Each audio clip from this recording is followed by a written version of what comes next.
Even after the divorce and the affair that broke our family, my dad still swallowed his pride and made me ask my mom for money. I didn't ask for much, just $50 a month. Every time mom sent the money transfer, she attached the same note. Tell your father to stop raising you to be as shameless as he is. This month, for the first time, I gathered the courage to ask, Mom, can you please send me $1,000? She replied with a voice memo within seconds, her tone dripping with ice. It's only been 3 years, and you're already just like him. Greedy, insatiable. But then, the bank notification popped up. She had wired $2,000. If you want a penny more, tell your father to crawl back here and get on his knees to beg for my forgiveness. I stared at the screen, my hands shaking so hard I could barely hold the phone. Mom didn't know. Dad was already dead. All I wanted was to cover the $1,000 cremation fee. Sweetheart, where is your adult? The lady behind the hospital billing window asked, her forehead creasing with a frown. I stood on my tippets, straining to press my cracked phone screen against the thick glass barrier. I have the money now, ma'am. Mom just sent me $1,000. Can you cremate my dad now? The lady froze, then let out a heavy sigh. Sweetheart, it's not just about the money. Cremation requires an immediate family member's signature. You're too young. Where is your mother? Have her come down here herself. My chest tightened, and I lowered my gaze to my worn minus-out sneakers. She's busy. She won't come. Besides, she doesn't want to see my dad. The lady shook her head, her tone turning firm. That won't work. Rules are rules. Call your mother again. Otherwise, your father has to stay in the cooling unit. The refrigeration room was freezing. I'd gone in to see him once. He lay there with his eyes closed, a thin layer of frost dusting of eyelashes. Dad had always hated the cold. I didn't want him to stay there. I retreated to the quietest corner of the waiting room. On my phone, the screen was still open to my mother's last voice memo. Tell him to crawl back here and get on his knees. I swallowed hard, took a deep breath, and dialed her number. Mom, I whispered. What now? Her voice was flat, devoid of any warmth. Your father wanted 1,000, but gave you 2,000. Is that still not enough? What kind of game is Dave trying to play this time? I shook my head rapidly, even though she couldn't see me. No, Dad isn't playing a game. Mom, can you please come to Marvin County Hospital? A pause on the other end, followed by a bitter, mocking laugh. Marvin County Hospital? He gets the money, and now HES faking an illness? Tell Dave to drop the pathetic theatrics. Catherine, honey, who is that? A soft, smooth male voice drifted through the receiver. I knew that voice.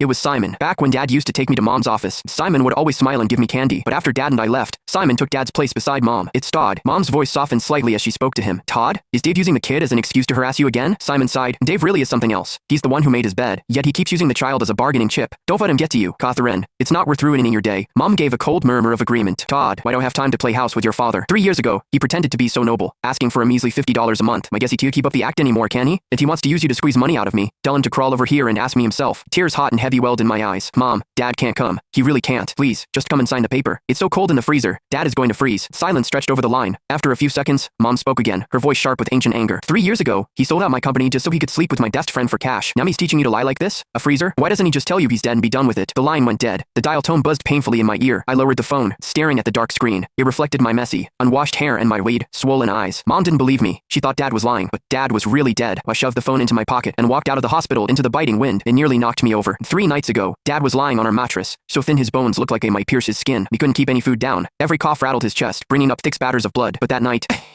he suddenly seemed energetic. He called me to the bedside and touched my cheek, his palm slick with cold sweat. Todd, Daddy is going to take a very, very long nap. I squeezed his hand, shaking my head. Don't sleep, Daddy. I'm scared.